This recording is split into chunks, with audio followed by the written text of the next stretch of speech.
What happens when two of the most terrifying giants in natural history collide in a battle for survival? Imagine the ground shaking beneath colossal footsteps, the air thick with humidity, and the jungle going silent as two apex predators lock eyes. On one side stands King Kong, the towering ruler of Skull Island. On the other, the prehistoric nightmare known as Titanoboa, the largest snake to ever slither across the earth. This isn't just a fight. This is the most dangerous hunt yet. To understand how intense this clash would be, we need to break down the hunters themselves. King Kong is no ordinary beast. Depending on the version, he stands anywhere from 25 to over 100 feet tall. In modern cinematic portrayals like the Monsterverse, he's depicted as an intelligent, emotionally complex titan capable of strategy, tool use, and raw, devastating strength. He has fought helicopters, dinosaurs, and even gods. His fists can shatter skulls. His roar alone sends predators fleeing. But perhaps his greatest weapon isn't just brute force, it's his mind. Kong thinks. He adapts. He learns from his enemies mid-battle. Now enter Titanoboa. This prehistoric serpent lived around 60 million years ago during the Paleocene epoch. Fossils discovered in Colombia revealed a snake that could reach lengths of over 40 feet and weigh more than a ton. Unlike venomous snakes, Titanoboa didn't rely on poison. It killed by constriction. Once it wrapped around its prey, it squeezed with such force that bones snapped and lungs collapsed. Its hunting method was silent, patient, and terrifyingly effective. Picture the setting. A dense, swampy jungle, thick with mist. This is prime territory for Titanoboa.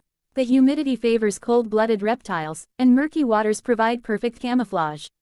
Kong steps into this unfamiliar terrain, perhaps tracking a disturbance, unaware that beneath the surface, a massive predator is watching. Titanoboa is an ambush hunter. It would never charge head-on. Instead, it waits, completely still, nearly invisible in the muddy water. Kong, despite his power, would have to rely on instinct. His senses are sharp, but this opponent doesn't roar or stomp. It strikes without warning. In a flash, the water explodes upward. Titanoboa launches itself at Kong's leg, its jaws clamping down. While it doesn't possess venom, its bite would be strong enough to latch onto flesh and hold on. Instantly, the serpent coils upward, wrapping around Kong's limb, then his torso. Its strategy is simple: immobilize and crush. This is where the real question begins. Can Titanoboa generate enough constriction force to subdue a creature as massive as King Kong? Realistically, even at 40 to 50 feet long, Titanoboa was built to hunt large crocodilians and ancient mammals, not skyscraper-sized apes. The pressure needed to crush something of Kong's size would be astronomical. However, if we scale Titanoboa up in a cinematic universe to match Kong's proportions, the fight becomes much more balanced, and far more terrifying. Kong would immediately react with explosive strength. He's battled giant reptiles before. He understands coils. He knows that if he lets the snake fully constrict, it's over. Using his free arm, he would attempt to pry the massive coils away from his chest. Muscles straining, veins bulging, Kong roars in defiance. Titanoboa tightens. The jungle trembles as trees snap under their combined weight. The serpent's body ripples with power, each coil squeezing tighter than the last. Kong's breathing becomes labored. The ground cracks beneath them. But Kong isn't prey. He's a fighter. Using his incredible upper body strength, Kong could grab the snake near its head. If he gains control of that critical point, he changes the fight. Snakes rely heavily on head positioning for leverage. If Kong can force the head away, he reduces the constriction's efficiency. Imagine Kong slamming Titanoboa's head against a boulder. Once, twice, 3 times. The shockwaves would echo through the jungle. Yet the snake's body would continue tightening reflexively. Even injured, constrictors don't immediately release. This is the most dangerous moment of the hunt.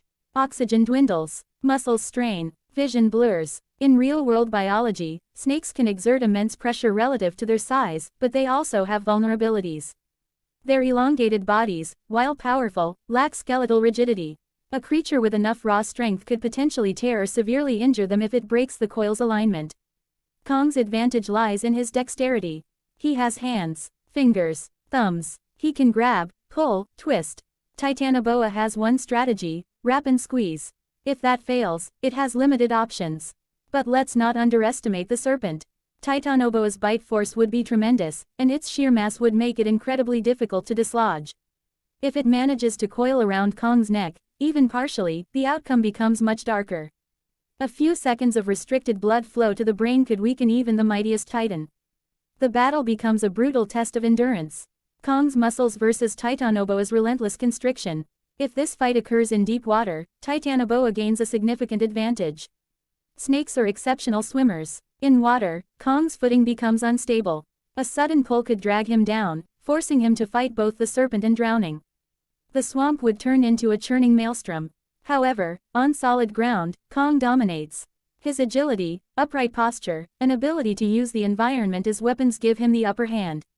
He could smash the snake against trees, slam it into rock faces, or even attempt to tear its jaws apart, something he's done to other reptilian foes in cinematic history.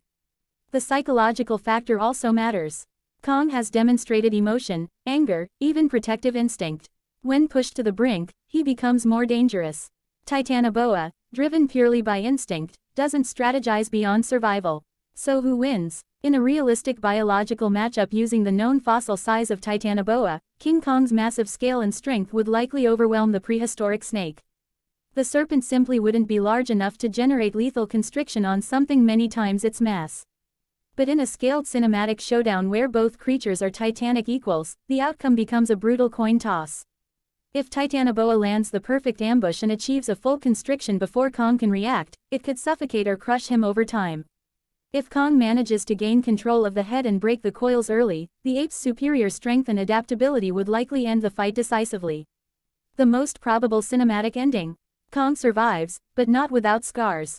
After a violent struggle, he would eventually overpower the serpent, possibly snapping its spine or crushing its skull with a final earth-shaking blow. The jungle would fall silent once more, the water stained, the hunt concluded. But the real thrill of this matchup isn't just about who wins. It's about the contrast of hunting styles. Titanoboa represents ancient patience, silent lethality, and the raw power of nature's most efficient killing method.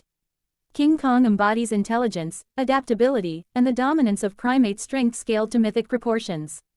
This clash symbolizes two different eras of Earth's history colliding, prehistoric terror versus cinematic legend. Imagine the final shot for a YouTube audience. Kong, battered and breathing heavily, standing over the defeated serpent as thunder rolls in the distance. The camera pans upward, showing the vast jungle canopy torn apart by their struggle. This wasn't just a fight. It was a hunt where both predator and prey switched roles in seconds. And that's what makes it the most dangerous hunt yet. Because in this battle, there's no guaranteed victor. Only survival. If you enjoyed this epic showdown and want to see more legendary monster battles broken down with science, storytelling, and cinematic imagination, make sure you stay tuned. The wildest clashes in history and fantasy are just getting started.